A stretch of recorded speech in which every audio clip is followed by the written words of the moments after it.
আল্লাহর সবচেয়ে বড় শ্রেষ্ঠ জীব হচ্ছে মানুষ। মানুষ পরিবর্তনশীল।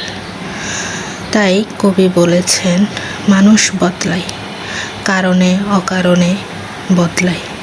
তাই মানুষের এই পরিবর্তনটাকে আমাদের মেনে নিয়েই জীবন চলতে হয়।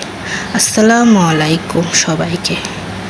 আজকে আমার এই ভিডিওতে আমি আপনাদেরকে আমার একদিন বিকেলবেলার কিছুটা মুহূর্ত শেয়ার করব।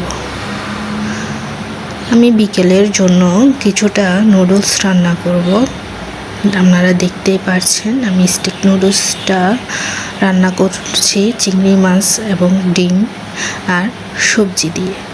সবজির মধ্যে আমি এখানে হালকা বরবটি এবং গাজর কুচি দিয়ে চিংড়ি মাছটা হালকা ভুনে নিয়ে তারপর নুডলসটাকে রান্না করে ফেললাম।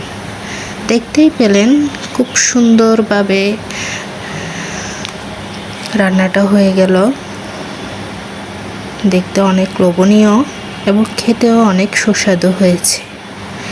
এরপর আমি একটি প্যান নিয়ে তাতে চায়ের পানি দিয়ে দিলাম এবং ফুটন্ত পানিতে আমি চা পাতা দিয়ে লিকার তৈরির জন্য দিয়ে দিলাম এবং একটি কাপে আমি পর্যাপ্ত পরিমাণে দুধ চিনি নিয়ে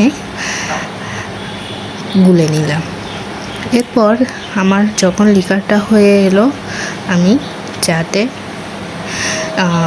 ওই লিকারের দুধ চিনির মধ্যে লিকারটা ঢেলে দিলাম।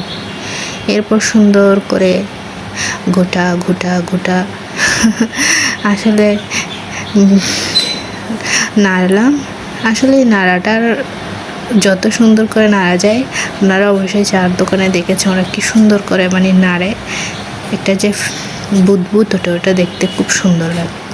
দেখতেই পেলেন আমার চার কালারটা খুব সুন্দর এসেছে। চা এবং নুডলস আজকের বিকেলের নাস্তাটা দুর্দান্ত হয়েছে। নুডলসের কালারটা দেখে আপনারা বুঝতেই পারছেন কেমন লাগছে। খুব সুন্দর এবং খেতেও অসাধারণ মজাদার। আপনারা ট্রাই করে দেখবেন। এবং দুধ চা কে এরকম চাল ভাজা দিয়ে খেয়েছেন আমাকে জানাবেন। এবং বিকেলবেলা বাসায় কিছু ড্রাগন আনা হয়েছে। আমার প্রথম ড্রাগন খেতে ভালো লাগতো না, কিন্তু ইদানিং ঠান্ডা ড্রাগন খেতে আমার খুবই ভালো লাগে। এবং কিছু আম, এটাকে কি আম বলে আপনারা সবাই জানাবেন কমেন্ট করে। যারা এতক্ষণে গেস করে ফেলেছেন, আসলে এটাকে মনে হয় হাড়িভাঙা বলে। ধন্যবাদ সবাইকে।